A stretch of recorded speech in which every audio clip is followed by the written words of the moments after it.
welcome back again. Let's dwell a little bit on what we talked about with Don Sutton was in Iraq. Vietnam was really the beginning of the television wars, as opposed to Korea and World War II. When you were there, and you were there, both of you there, it was the beginning of that era where you could see well, they were using still film and then they went over to the tape. What was the reaction to your family? Were they watching this intensely every day, or did they, I ask you this and I ask you this, either one? Well, it was difficult not to watch it. Yeah. It's sort of like today's war.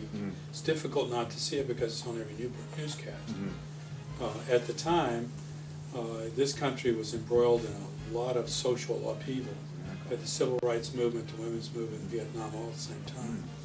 And so there was a lot of upset and tension. The anti-war movement had started. So I was tail end Charlie for the company. So my gun tube orientation's to the rear, making sure that nobody's coming up from behind. Were any of your troops combat experienced before this? No. No. How about the officers? No. Our platoon commander, he was with 3rd LAR for a while, and that's really about all I know. So they'd never seen Desert Storm or any of this? So No. they came in pretty cold, just like everybody else did.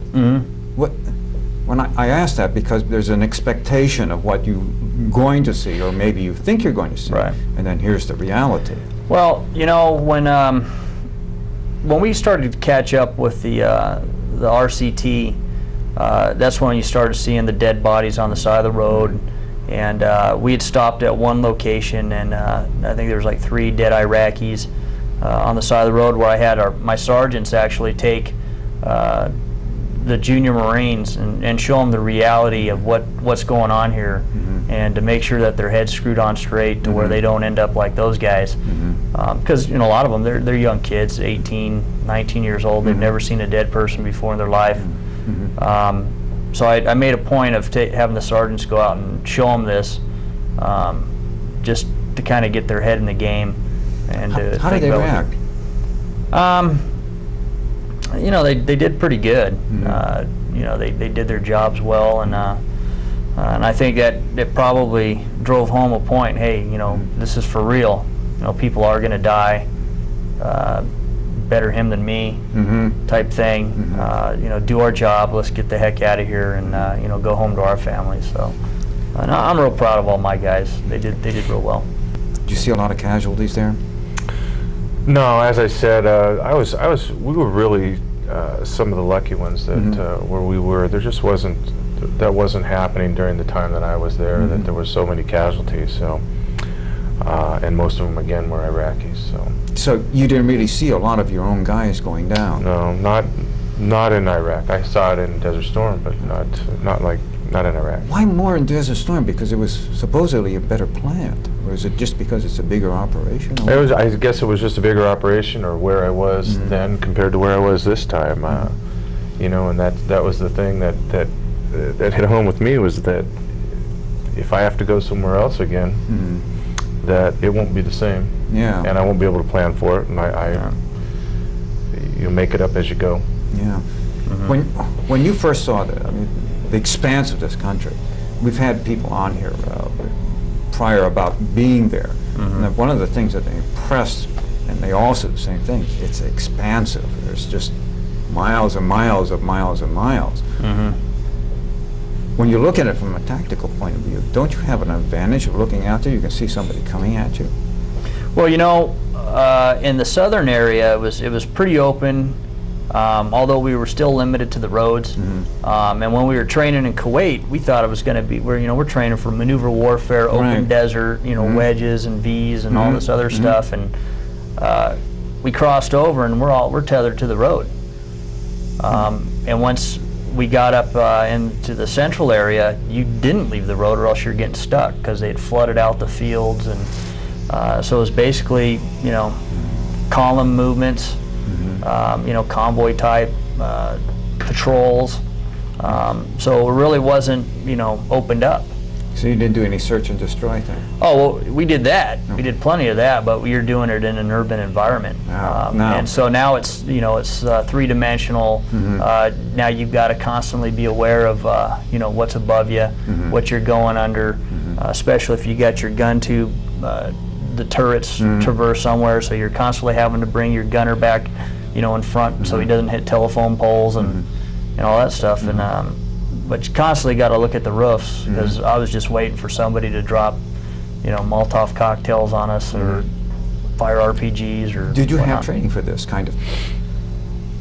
A little bit, a little bit. But before we were all, you know, with LAR, you know, we'll always stop short of the town and let the scouts go in and clear the buildings, and we always kind of set up a fire by support, you know, position or support by fire positions, and we never really went and cleared with the vehicles.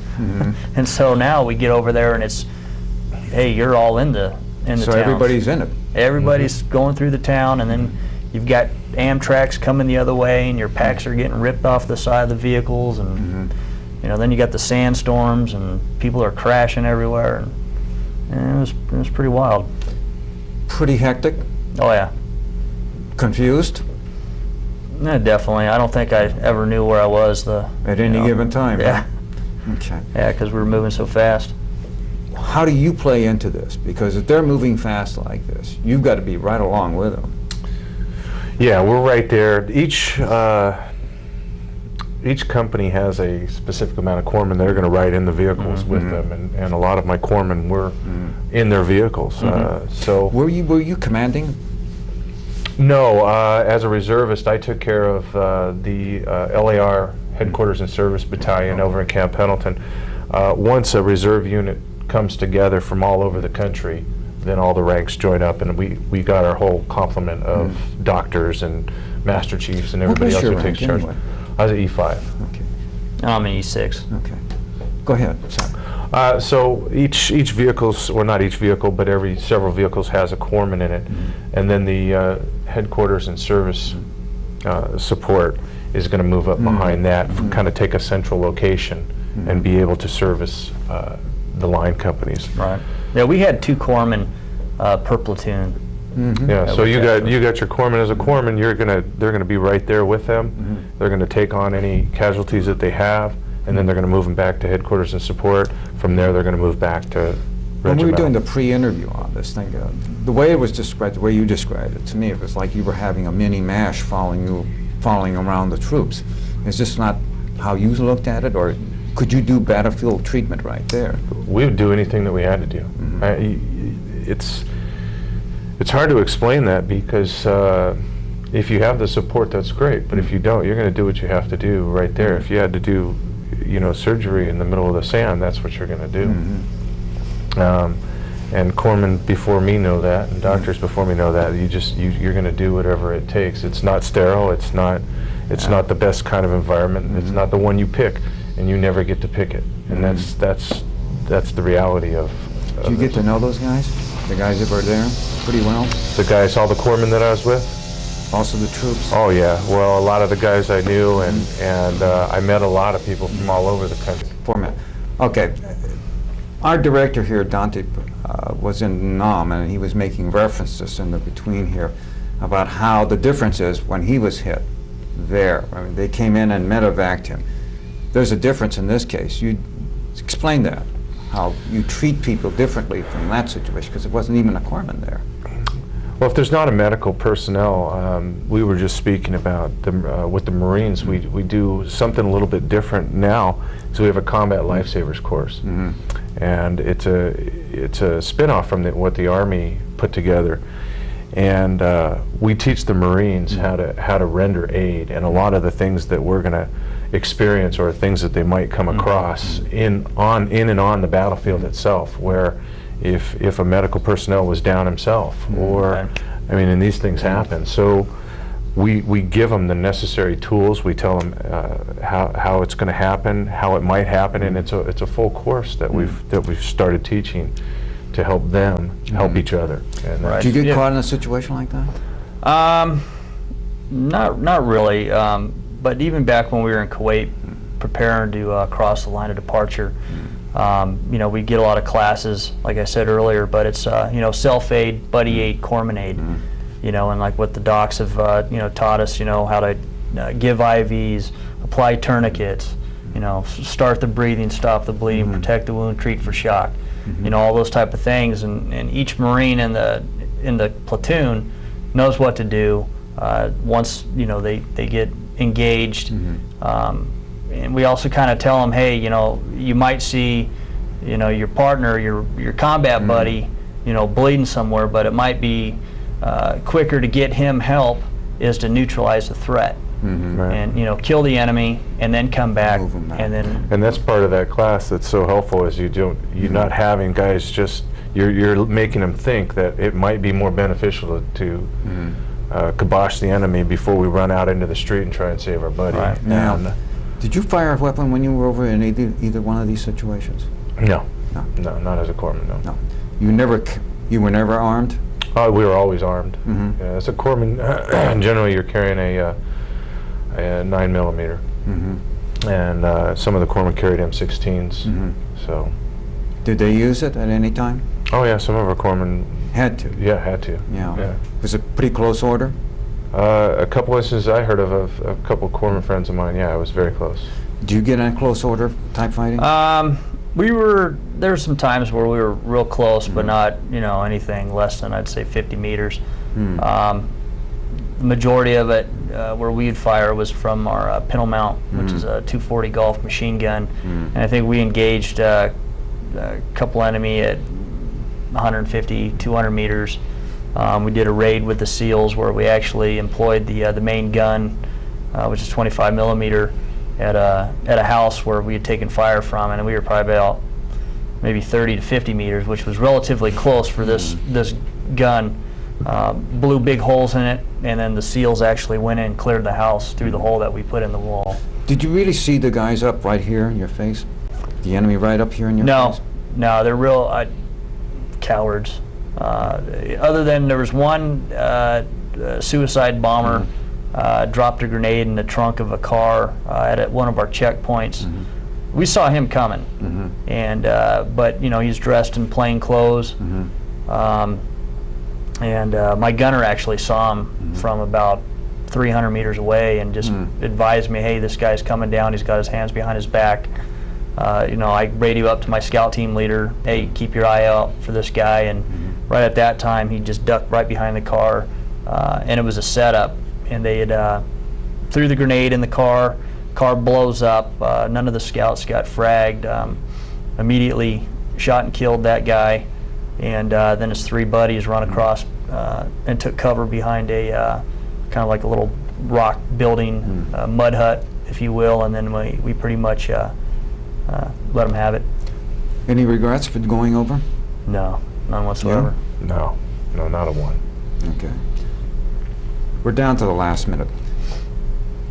Given the circumstances, and you know the circumstances here and there, we're going to be there 2 more years, it looks like. Is this really worth it? Yeah. I couldn't tell you how everybody else feels, but when you're over there, it doesn't matter why you're there. Once you get there, I mean, you do it out of your duty. You do it out of this is what you said you would do. But once you get there, it's about getting the job done and the guy next to you. That's what it becomes. Oh, definitely. You know, I think you got to stay the course. We've already committed ourselves. You know, if we were to back out now.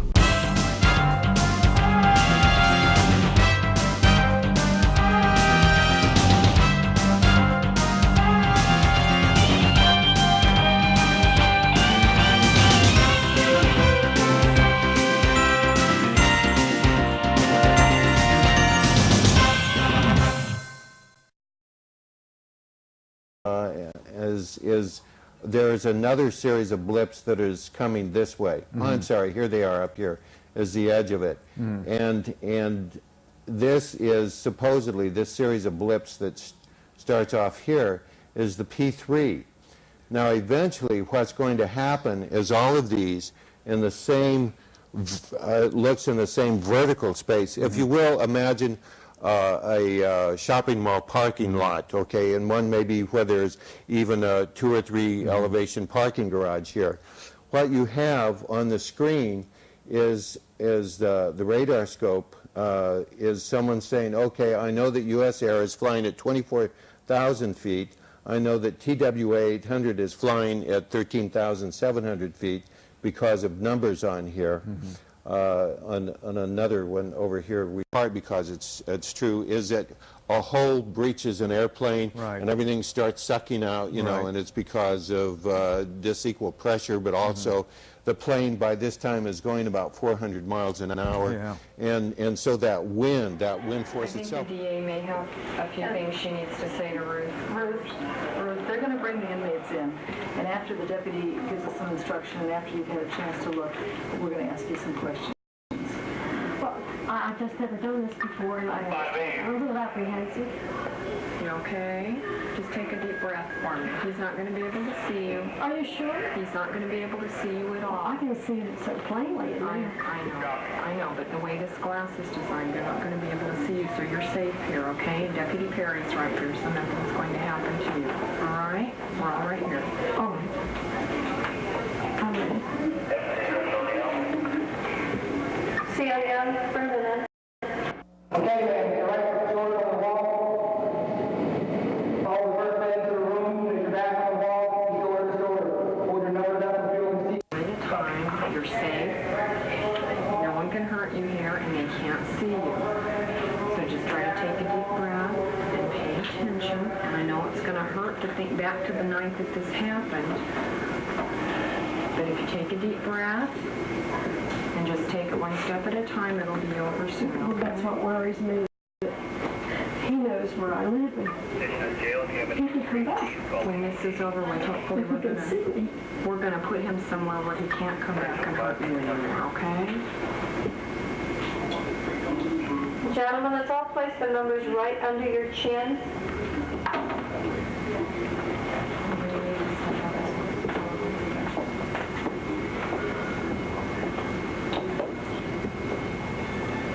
Any special instructions on what you want the I gentleman think to maybe do? have some turns to the right and the left. Gentlemen, can I have you all turn to the right, keeping your number on your shoulder pointed outward? Go ahead and make your turn. Can you see everyone okay? Yeah? Gentlemen, turn to your left. Put the numbers in your opposite hand and keep them on the shoulder pointed outward. Okay.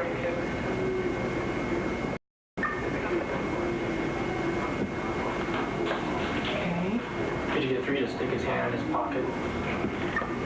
Gentlemen, I need all hands put in pocket, all 3 hands put in your pocket.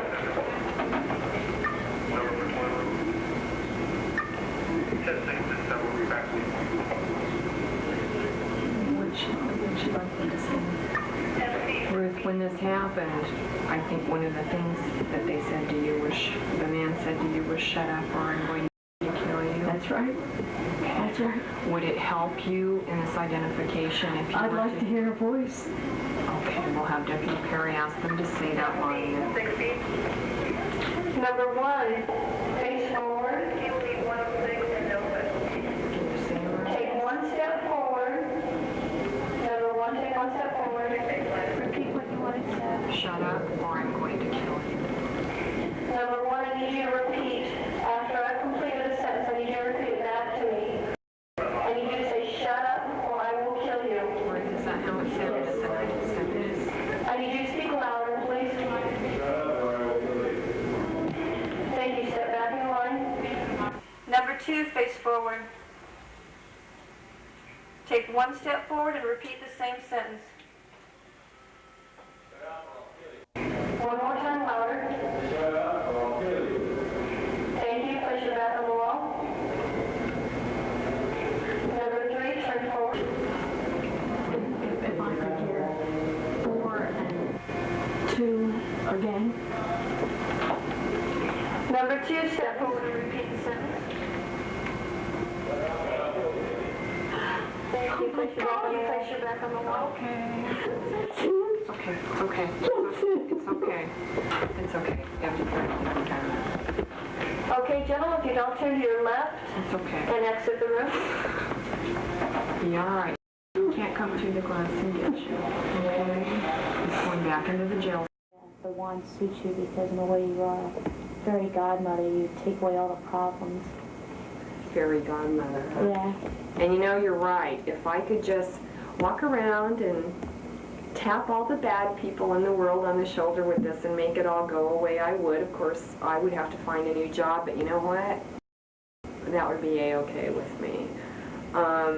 Maybe that is why I keep it around, to remind me that even though I can't really physically use this to make the hurt and the pain go away, it's a symbol of what we stand for as advocates. We can't take away the hurt and the pain, but we can be a light in the darkness, and we can be a hand to hold walking through that dark tunnel.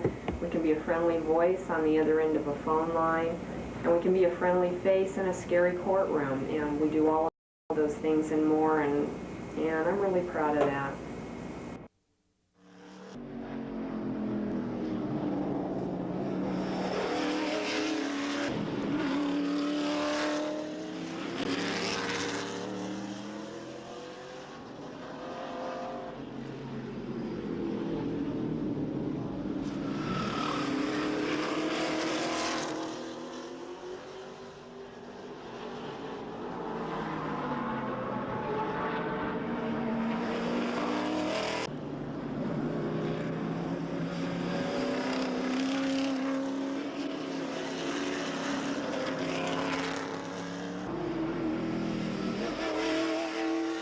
There's some things going on right now that I'm sure you have a very strong opinion upon. Are you going to be doing anything publicly regarding these issues?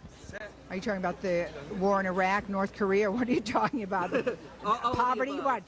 Child abuse, domestic abuse? What are you talking about? Letting my little light shine. Any films you're excited about seeing? I have no idea who I'm going to see and what films are honored. I have no idea. The only thing I know is that I'm giving Stephen Daldry the International Filmmakers Award, and I'm very honored to do that, and everything else is going to be a surprise. Have you worked with him? Yes, I did the movie The Hours with him. Is there something... some people may look at it as music, but do you think you're adding to the story itself or in some way enhancing the story itself? You bet your life, and if you don't believe it, you ask the directors. Or turn off your sound on your music and just see. You know, we have between the composers, we call it emotion lotion. Because it does, it paints, the music paints the psyche of the film, and it's, I've worked with the best directors, Spielberg, everybody, and that's when it comes together, they need the music to be able to even edit it. They can't edit it without having a temporary track in there. So it's thank God that it's a necessary element. Is there one in particular that comes to mind? I know you're probably proud of every one that you've done, but is there one that really stands out in your mind? Well, I think they all have their moments, whether it was, Color Purple or The Pawnbroker, Heat of the Night, and Cold Blood. I don't know, 34 or 40 movies in there. You win some and you lose some, because it is so personal. It really is a personal thing, and you have to get what the director wants, what the picture needs first, and then they'll get together with the director on how you approach it. Thank you so much, Mr. Jones. Well, the first major star I ever talked to was Gregory Peck, and that was back in the 70s, and he was great.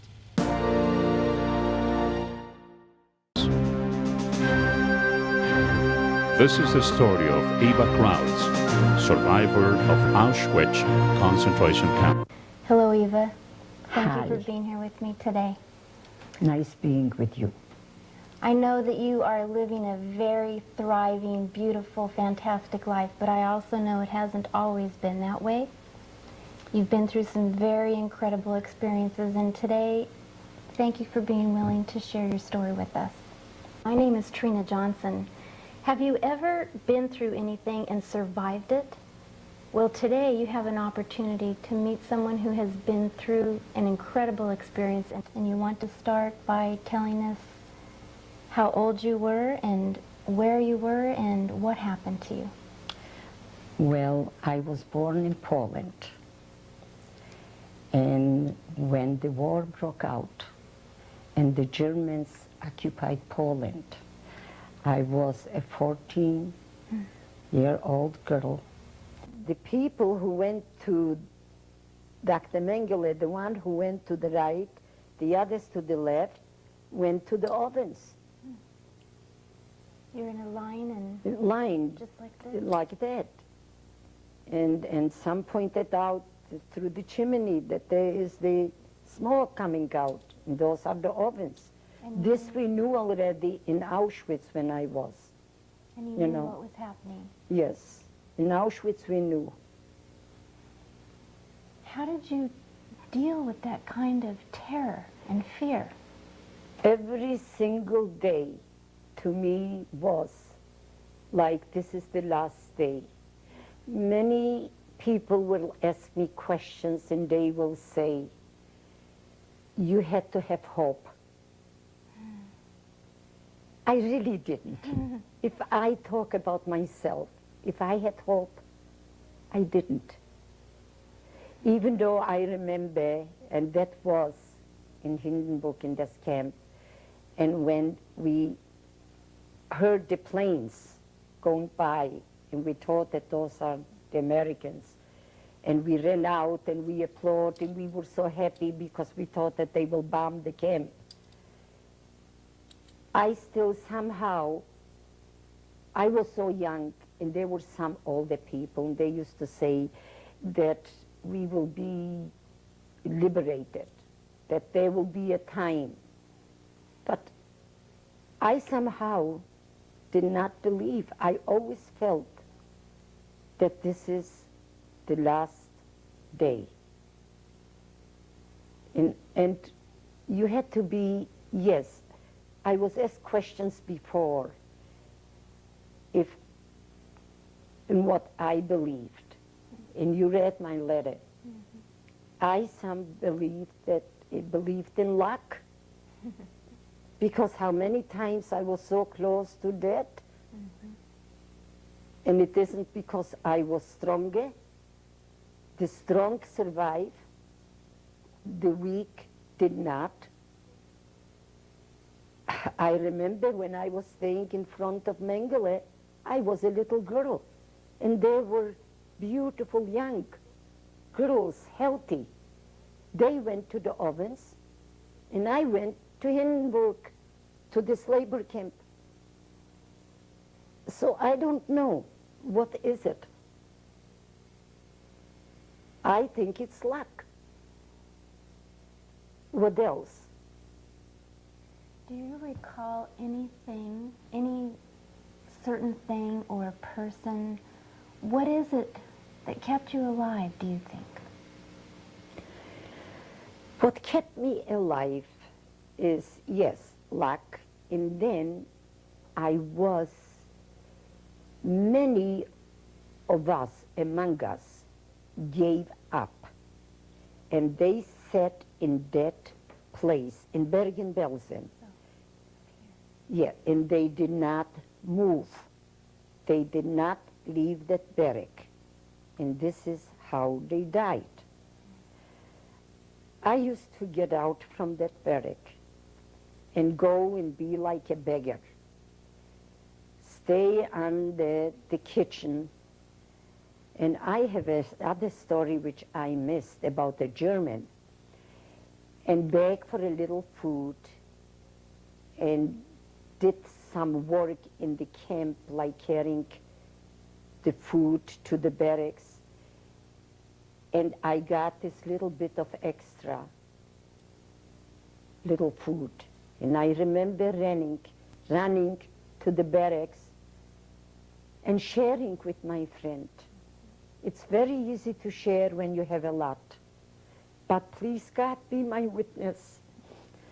I shared when I had little. I shared with others. I'm still sharing. I still believe in sharing, in giving of yourself and helping others to make a better world. You are. But in 1945, and I'm sure that that story never was told, because there was this German doctor that we befriended him after the war. And the day of liberation, he went into the kitchen because the Germans were escaping already from the camp. The Hungarians took over. They gave him the rifles they throw, and the Hungarians took over, and the Germans escaped. But what they did, they went into the kitchen and they poisoned the food.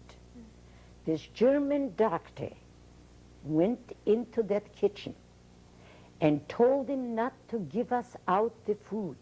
That story was never told by anybody. And the name of this doctor was Dr. Kurzger.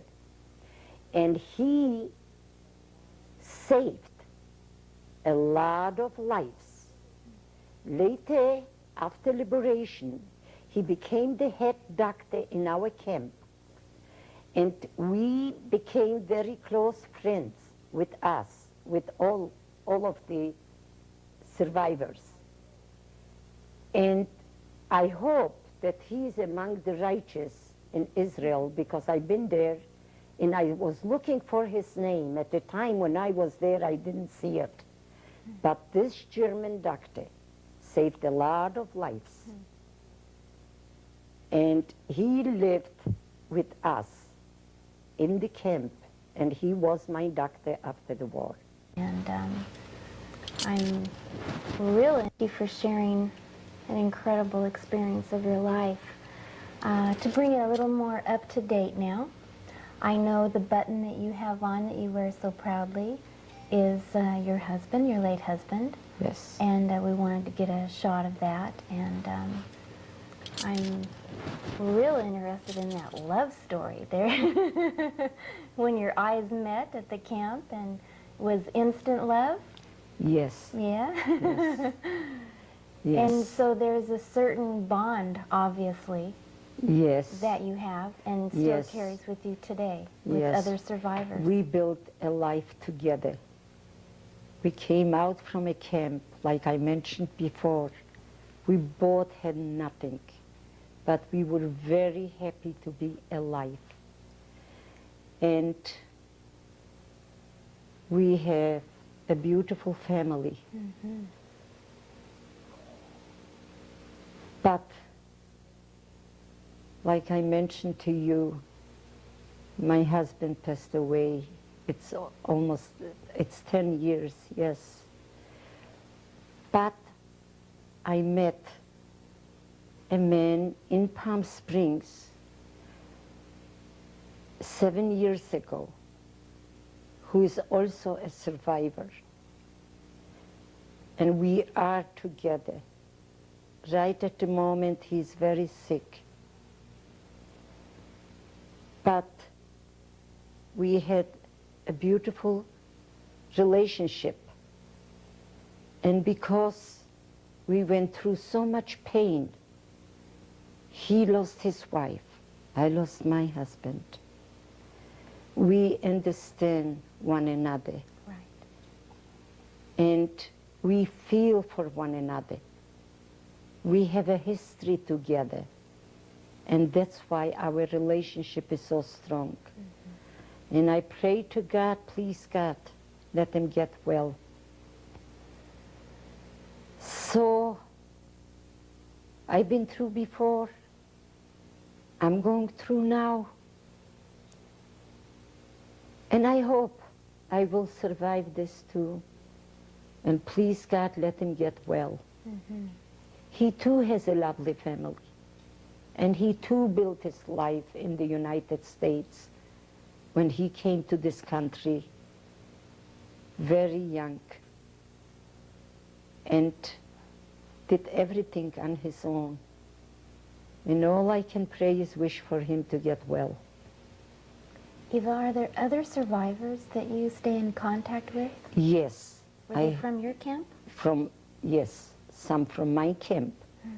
Some are not from my camp, but we feel it's a kinship. It's something that it draws us together one to another. We have so much in common. Mm-hmm. We often talk about our lives and what we all went through, and then how happy we are here now being in the United States, and God gave us our life back. Thank you, God. Absolutely, I'm thankful too.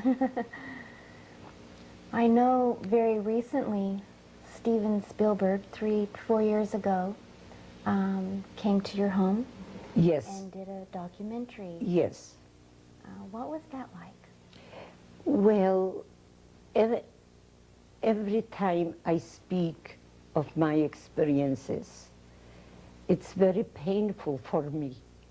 It's reawakening my horrible, horrible memories. Like I mentioned before to you, that we must remember the dead and educate the living. Because I wished and I hope that the world should never, never forget. Because I will always remember.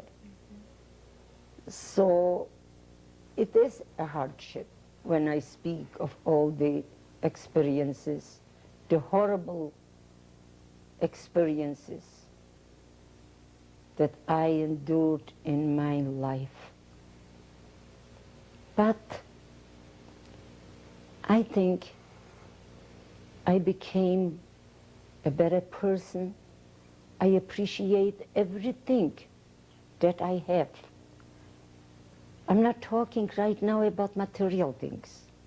I appreciate life. How would you describe yourself?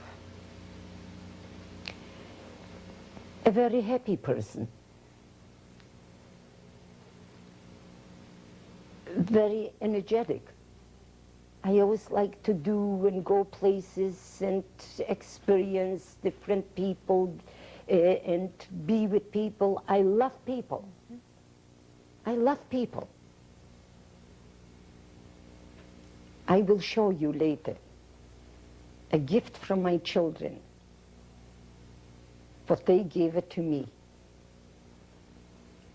And you will hear what they think of me. Okay. I'm always happy, I'm always appreciating life. And life is beautiful, every single day.